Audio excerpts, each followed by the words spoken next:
Before I start my tutorial, let's just get things out of the way. I'm not a colorist, neither a cinematographer. I just love the subject and been researching all the technical parts since 2021. My footage used to break apart when I had my previous 8-bit cameras, and I never realized how the dynamic range can influence the choices you make, especially when you're trying to make your work compatible to as many devices as possible.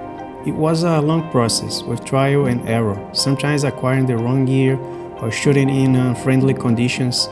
That's why I was surprised when I published my last video, and it got traction because people enjoyed the results of my color grading process applied to my DJI Osmo Pocket 3 footage. Everybody wanted to know the magic formula behind my double quad cinematic footage. So here it is. This is my way to get the results I want. You'll be shocked when you watch how simple it is. I will provide some LUTs here that you can download, and I hope they can be useful to you. Let me know how these LUTs work on your footage. Your feedback will be fully appreciated. By the way, these are the settings I use when recording with this camera. Exposure and white balance are set to auto, and the color mode is D-Log-M to give me a flat image. I also changed the settings on the image adjustment option, decreasing the sharpness to -2 and keeping the noise reduction to 0. The other settings involve using a resolution of 4K in a frame rate of 20 frames per second. Sometimes I also use the black mist 1x4 filter to make the lights pop a little bit. And that's it. Now to the color grading. Hello everyone. So I got two clips here, and those two clips, they from different situations. One is a night situation, the other one is a daylight situation, okay? And I'll come here to the color tab to start coloring those two clips.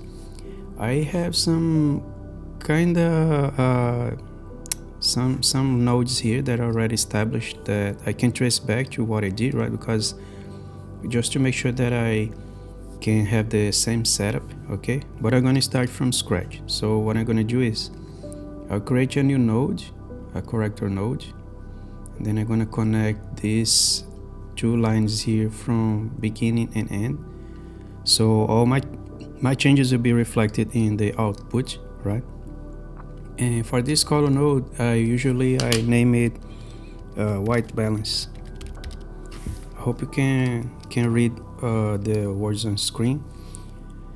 And the white balance, I just check if the my scopes, right, to see if my red, green, and blue channels, they are aligned. But I see that the footage is a little bit overexposed, right? So I'm gonna come here to this wheel called offset, and then I'm gonna turn the wheel down a little bit just to recover some of the highlights, okay? And make sure that all the color information and even the brightness, right, is stored into my scopes. Just reminding you that I'm not a professional colorist, so some terms here I might say wrong. But that's it, you see, I kind of recover a little bit of the sky here, the highlights, and then I can add a new node. A new node will be called primary curves.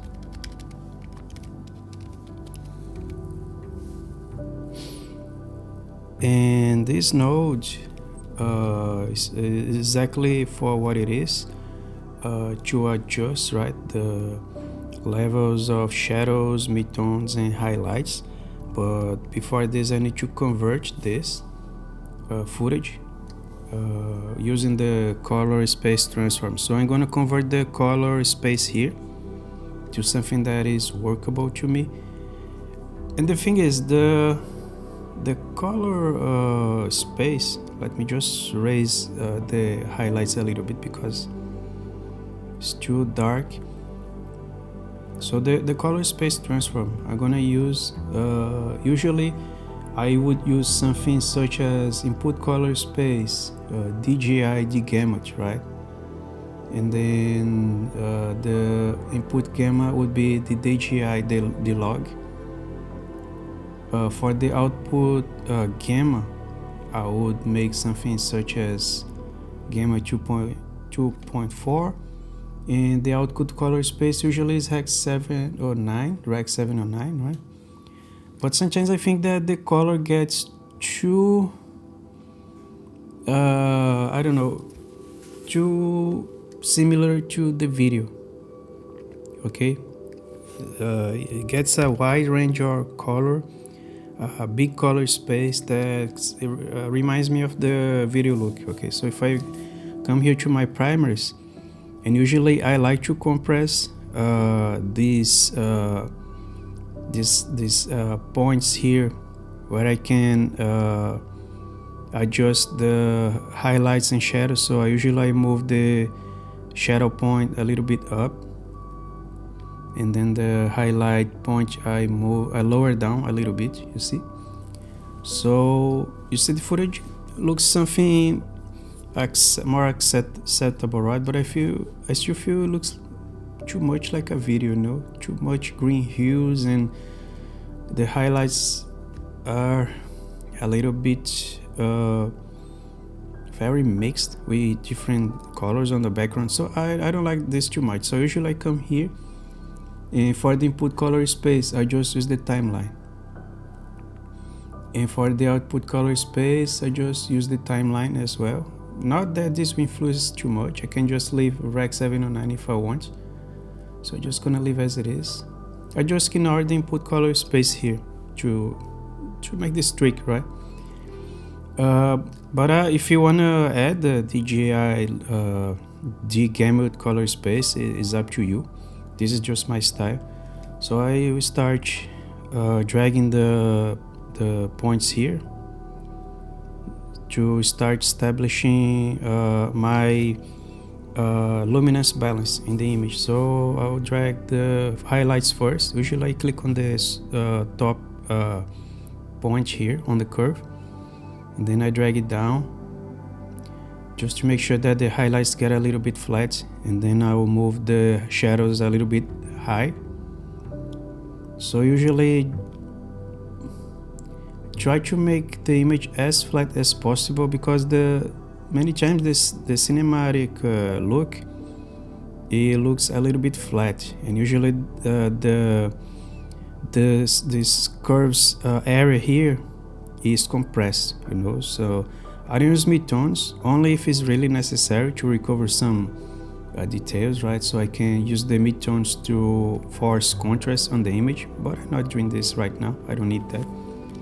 Okay, so the next node is the is a node where I can change the color on the channels. So I have 3 channels: red, green, and blue. I'm just gonna name this node here RGB channels, and this is where I mostly do my color grading, right? I just did a quick color correction here. You see the image looks like not too much detail. I will keep changing the image afterwards. I also add parallel node. So usually I press Option S to create a new node, and then if I press Option L, Davinci Resolve, you give me a layer mixer, right? And the layer mixer, if I right click on it, I can choose the composite mode, and I turn it into color. Why? Because if I start changing the color here on this second node of the parallel nodes, the color shift won't influence the shadows. If I don't make this composite mode, any color that I change here will influence the shadows, and then the image will get very dark, okay? So this I use for the offset wheels. I will show you how I use this soon. And then a last node. For example, for this type of daylight situation, I just use these 3 nodes. I don't use anything else. So the last node will be saturation, and I can even increase the saturation now to 65, right? You see there's a huge improvement, right, on the image. I didn't even need to use the input color space from the DJI, but you see there's a huge improvement right now. I just raised the saturation 15 points, and already looks great.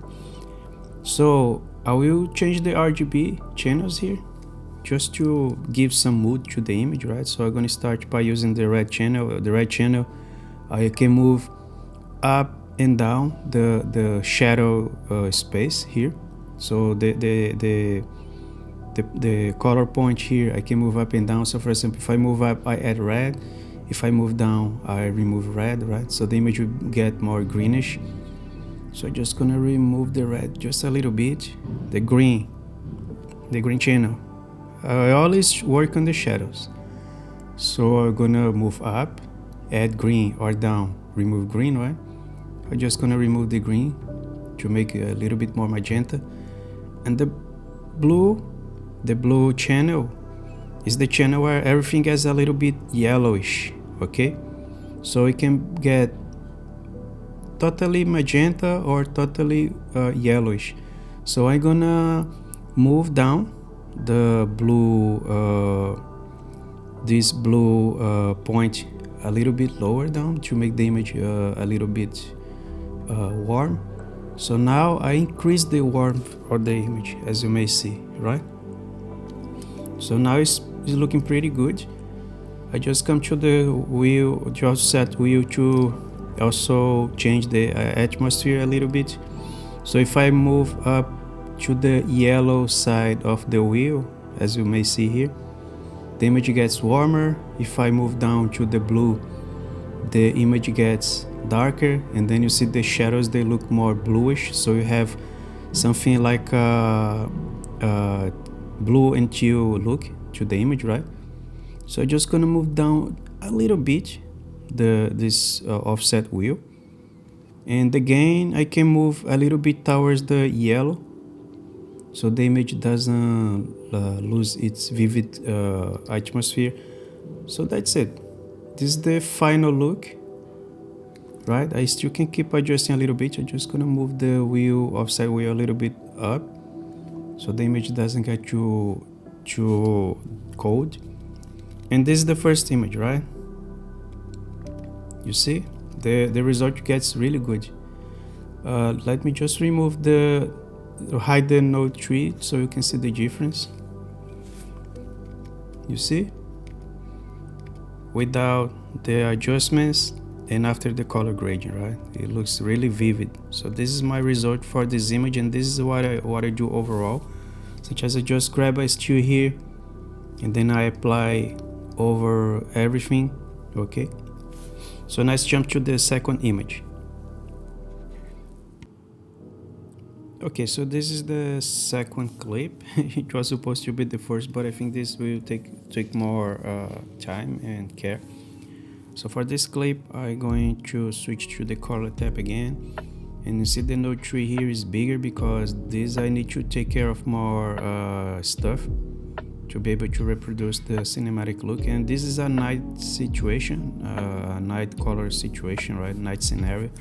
So that's why I'll need to make more adjustments. But the first at least 1, 2, 3, 4, 5, 6 points of the 6 nodes of my node tree, they will be the same as the previous one.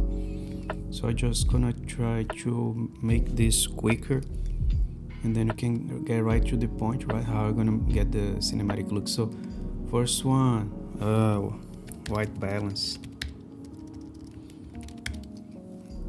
And then the white balance, we will have to find a neutral point here in my scene. I'll click with the eyedropper. So now everything has the same level, same alignment, right? The shadows and the highlights and the color seems well balanced. If you think I'm wrong, just add your comments below, right? And this is the primary curves. Same thing as the first example. And also the color space transform, which I'm gonna drag here now.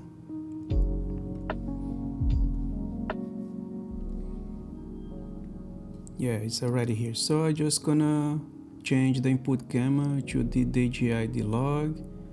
The output gamma I will convert to gamma 2.4, right? You see? Now And for you who love the technical aspect, I'm gonna also use the output as the Rec 709, right? Doesn't hurt if you can do that. But you see the image now, it looks like a something that we can work right on. So okay, let me pick a shot here. This shot can give me a better idea of the final look. So now I come to my primary curves, right? I just make sure that all these control points are linked. So I click on the Y here, and then this chain icon, and then I will move my control points and compress my curves color space. So I just gonna move the shadows high a little bit, the highlights control point I move down a little bit. So now my space where I can work is totally compressed, right? And then you see I'm moving inward all those 2 points, and then my image looks a little bit flat. So I see my scope here, the shadows I can lift them just a little bit, and the highlights are gonna move down, you see, just to make the image look a little bit more flat. And I'm not touching the midtones, because if I touch midtones I will lose that flat look. And then you see the light here on the LED, right? It looks like something that we see in movies and music videos, okay? It's a light that is not so overexposed, right? Usually I try to underexpose the highlights. Okay, keep working on the shadows here to see how it looks. Oh, so that's it, that's cool. Now I'm gonna increase the saturation. So the saturation here I'm gonna increase to 65. Right now the color color correction gets a more vivid aspect. Some people just and right here, right? And then now I'm gonna use this node here, which is the RGB channels, to give some mood. Now I'm gonna start color grading the image, right? So I'm gonna click on the red dot here, and then I start changing the shadows. I'm just gonna make the image a little bit colder by moving the red channel down. The green channel can move up or down, but I'm gonna also move a little bit down, so you have some sort of shift to the green, blue and green here. And then the blue channel I'm gonna move down a little bit, just to make the image a little bit warmer, but just slightly, because I just wanna try to preserve a little bit of the screen tones. Okay, now I click on this node here, this second node, the parallel nodes, right, that I added. You know, to add parallel nodes, you create a new node, and then you press Option L and then it's gonna give you the layer mixer, right? So I'll click on the layer mixer, and the layer mixer I will right click the layer mixer, and then I choose for the composite mode the color mode, the color blending. So now if I move the offset wheel here, so I'm gonna use the offset wheel. I just touch this node here. I don't need to touch the first node, because the first node is like the background layer, which is affected by the second node, right? Which should be the top layer. So now I will move the offset layer. So let me move down a little bit. You see how the image looks now?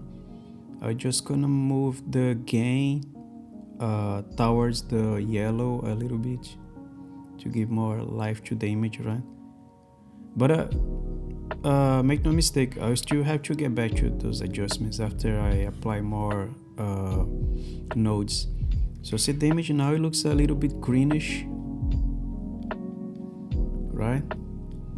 But I don't want too much green. I'm just gonna move this thing a little bit down, the gain a little bit down. Okay, now color temperature. This is where the magic happens. This is what I'm gonna shift the whole atmosphere and tone of the image. So I'm gonna add some tint, like shifting to the green, and then the temperature I'm gonna shift all the way to the left, okay, to make it really bluish, something like this, okay. And now with this image looking like this, I can get back to my primaries, and then I can lower down the blacks a little bit. Sorry, let me connect the chain here so all our channels are linked. You see, so I just move down the shadows a little bit down, and also the highlights also can move a little bit down, you see. So now you see the image gets a really colder and atmospheric look, very dramatic, right? And for the RGB channels, let me see what else I can do.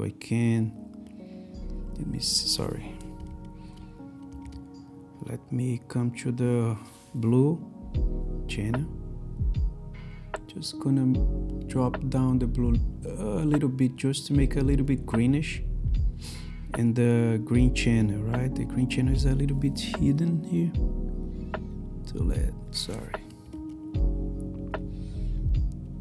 Let me move down the green channel a little bit so the image gets more like a magenta look, okay.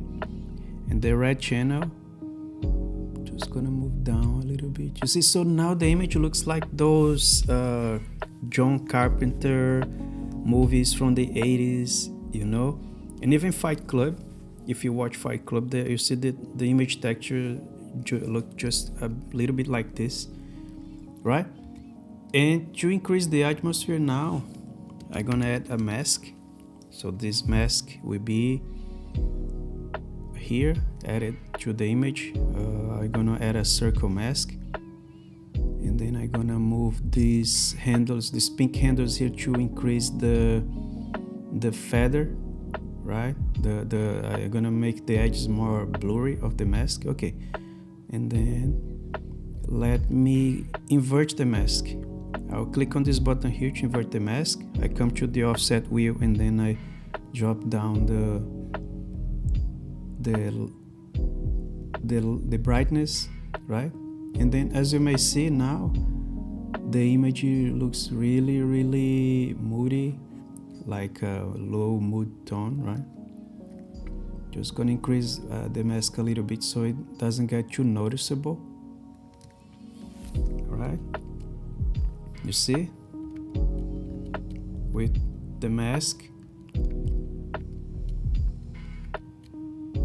without the mask, with the mask, you see. Now the last node, no, not the last node, almost done, the last node. So I'm gonna add a gradient here to the ground of the image, to the bottom of the image, just to also help with the atmosphere. So I'm gonna click on gradient, gonna invert from bottom to top, gonna move down the gradient a little bit, and also just make the shift to the shadows, right? Decrease the luminance, and that's it. Now last touch, what I need to do is to add a halation effect, because this shot I didn't use any like a black mist filter.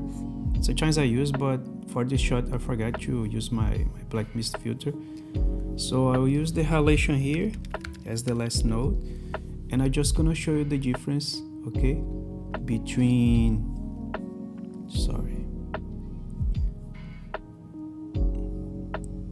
you see the light here with the halation and without, with halation and without. You see, it kind of expands the way that all these nodes combine, give this look to the final look to the image, right? That looks more like a film than video. So I'm just gonna hide all the nodes so to show you the difference. So original, totally boring, right? like normal, just normal situation. But when I enable all of them, now the image looks totally dramatic, you know, totally moody, totally, you can tell a story with these colors, okay, which is really great. So yeah, that's it.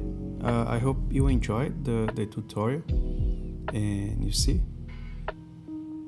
really great, really like it helps with the narrative, right, when you add this color shift. Okay, so I hope you enjoyed the tutorial, right? Let me know if you have any questions on the comments below. I'm not a professional, okay, just reminding you. I hope you enjoyed the tutorial. I'm open to ideas if you need to learn anything else. Please leave a thumbs up and share with your friends. If you like this channel, please subscribe and hit the bell for the notifications. See you next time.